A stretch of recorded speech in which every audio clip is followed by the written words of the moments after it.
La deuxième plateforme d'échange de crypto-monnaies, considérée jusqu'ici comme l'une des plus sûres, s'est effondrée en quelques jours.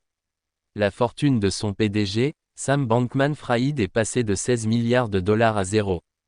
Il y a une semaine encore, la fortune de Sam Bankman-Fried, 30 ans, était estimée par l'agence Bloomberg à 16 milliards de dollars, soit 15,5 milliards d'euros. Elle est aujourd'hui égale à zéro.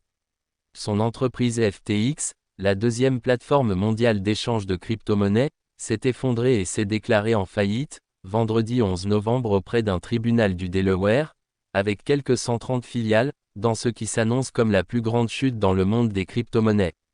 Un scandale dont les contours sont encore méconnus, mais qui pourrait être aux crypto-devises ce que fut la faillite en 2001 du courtier en électricité Enron. Pour les auditeurs comptables, le cabinet Arthur Andersen avait été accusé à l'époque d'avoir participé à la fraude et, en 2008, celle de Lehman Brothers pour les banques. La plateforme, qui emploie 300 salariés, était considérée comme l'une des plus sûres du monde. Elle laisse sur le carreau quelques 100 000 clients ayant déposé leurs jetons électroniques et capitaux chez elle. Selon la presse américaine, Sam Bankman-Fried a tout simplement utilisé plus de la moitié des 16 milliards de dollars de capitaux déposés par ses clients pour financer sa propre société crypto-financière Alameda, basée aux Bahamas. Selon le Wall Street Journal, Alameda, qui prenait des paris financiers extrêmement risqués, doit 10 milliards de dollars à FTX.